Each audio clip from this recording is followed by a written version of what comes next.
Bukan kami menolak, tapi kemudian kan putusan hakim kami minta untuk diuji karena tidak sesuai sebagaimana tuntutan dari jaksa penuntut umum. Menjatuhkan pidana terhadap terdakwa Helen Dian Krisnawati dengan pidana penjara seumur hidup. Menjatuhkan pidana terhadap terdakwa Helen Dian Krisnawati berupa pidana penjara mati dengan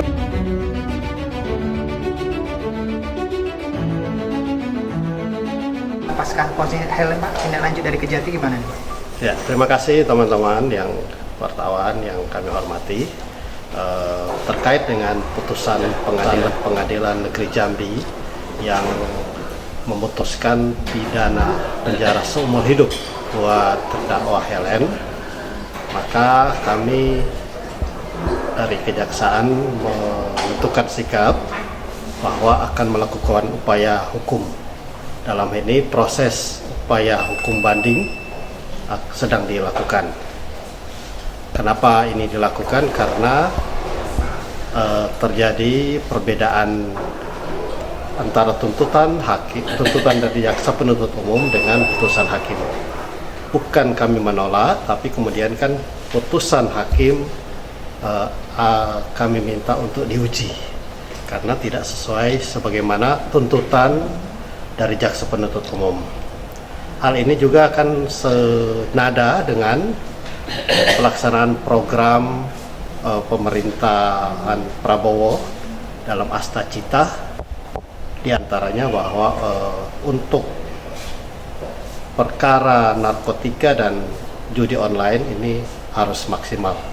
Maka Kejaksaan Tinggi Jambi berkomitmen untuk memberantas, melakukan penuntutan penegakan hukum terhadap perkara narkotika ini secara maksimal.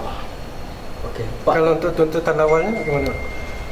Kalau tuntutan awal kami menuntut hukuman pidana mati, makanya kemudian karena putusan dari pengadilan negeri seumur hidup, sehingga kami merasa perlu diuji karena kami tidak menolak, tapi artinya kami tidak sependapat aja dengan putusan hakim. Oke Pak, mungkin hal yang paling mendasar sehingga terdakwa sendiri pantas dihukum mati apa Pak? Kemudian poin-poin di bagian mananya yang kemudian kita sehingga memutuskan untuk tetap banding atas vonis hukuman seumur hidup Pak? Berdasarkan fakta-fakta yang terungkap di persidangan bahwa memang ternyata terdakwa mengendalikan peredaran narkotika di wilayah Jambi. Nah, ini kan berkaitan juga dengan beberapa terdakwa yang dalam berkas terpisah, yang ada yang sudah diputus, tapi ada juga yang masih sedang dilakukan penuntutan.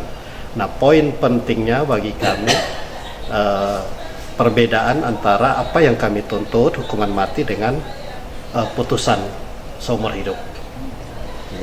Pak, dalam amar putusannya Pak, salah satu pertimbangannya Pak, tidak ada yang meringankan, tapi dihukum sedikit lebih ringan.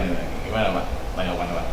Ya, makanya itu juga menjadi salah satu pertimbangan kami. Kalau dalam pertimbangannya tidak ada hal-hal yang meringankan, maka kami berpendapat seharusnya adalah hukuman mati. Pak Simpel, terkait fakta persidangan yang dimana tidak ada ditemukan barang bukti langsung yang berkaitan dengan terdakwa ini, kalau pandangan dari jaksa bagaimana Pak? Gimana? Pandangan dari jaksa soal fakta persidangan yang menyatakan bahwa tidak ada barang bukti yang berkaitan langsung dengan terdakwa. Kalau barang bukti berkaitan langsung dengan terdakwa, dalam barang bukti sebenarnya ada, cuman memang dalam perkara ini kecil. Dalam perkara ini khusus untuk terhadap dia ya,